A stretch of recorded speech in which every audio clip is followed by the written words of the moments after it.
in other words. Nope. What if the state says you don't have to sell the gun first? I think he's still going to stick by trying to. Okay, that's fine. No, I mean in the future, you think that's what he'll do? And yeah, I think I don't know. Oh, goodness. Well, I guess his business model works now when people are in fear of Obama taking away the firearms. But when that goes away, will this business model hold up against? Well, listen, your ethical stores. Let's see. Well, don't say your ethical stores. Your different stores. I mean, your big box store. Honest to God, Mike, I'm not playing a game here. I'm not trying to say he's unethical in any way, shape, or form. I told you what I think of him. I think he's stubborn, and I think he's not a good business model as far as customer service. Is my opinion. Okay, and he said he thought I was an ass because his good buddy got booted. But so what? Let's talk to now, Chris, who has a comment. Quick question: though, when you buy something and you see no refunds, no exchanges, would you? I don't shop at places like that. But I mean, if I saw that at a gun store and then I didn't pass a background check, I wouldn't assume it applied to that. I would assume it applied to, I walk out with my gun, I can't just bring it back tomorrow. But here's what I think. I will never do business with a company that has no refunds and no exchanges. Never. Not because it's wrong, just I won't do business with them, especially in this economy. If I can't have the comfort level of coming back, forget you. Forget you. If you have no refunds, no exchanges, you have no Tom. Welcome, Chris. What's going on? Hey, I guess we can all agree that most people don't agree with his way of business practice. Well, I don't know if they do or not. There might be people out there cheering, saying, yeah, Tom, he can do what he wants. I don't know how most people feel. Well, let's talk about what you brought up. Let's talk about his attitude. You mentioning that he acts like an ass. And sounds like one, I said. He is pretty verbally confrontive and that thing. But let's analyze it a little bit further, and if you know that the guy is an ex-police officer, you'll realize that it's very hard for ex-cops to take the cop out of their mentality. And a lot of ex-police officers have that problem with their families and in business after they get out of the force.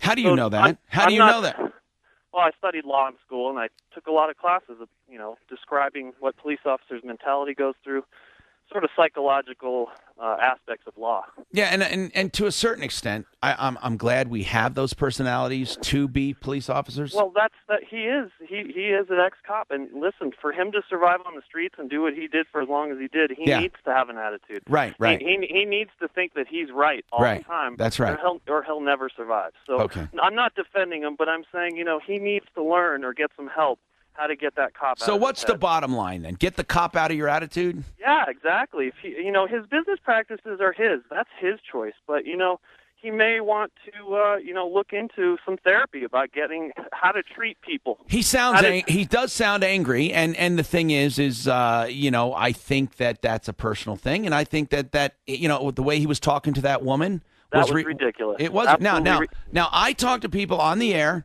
in a rude way sometimes when I think they're ripping people off and when I think they're lying as well.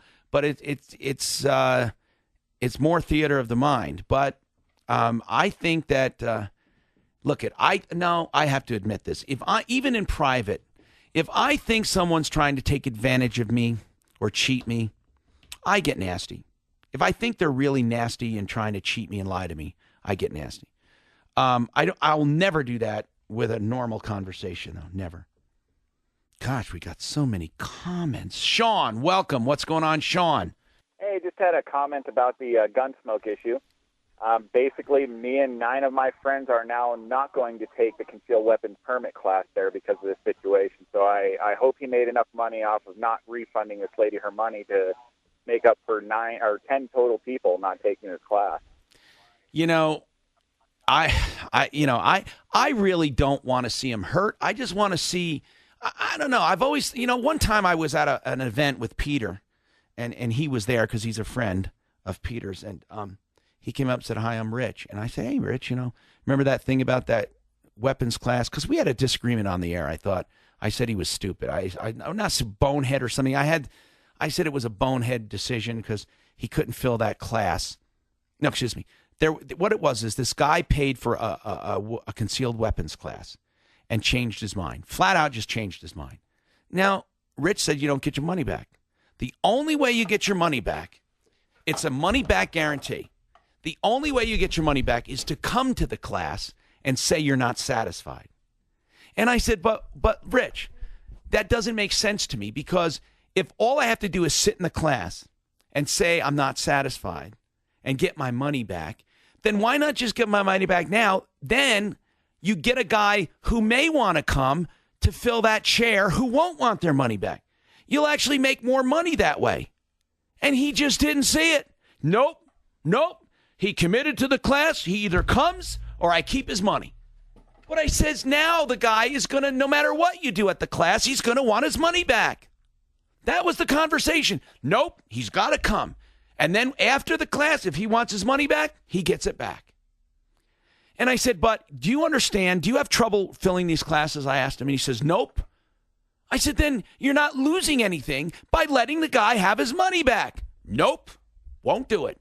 And that's when I called him an idiot or something, or we had fun with it. I mean, I didn't mean, I didn't get real personal, but I said there's nothing illegal. I made it very clear, nothing illegal, nothing unethical. It's just stupid.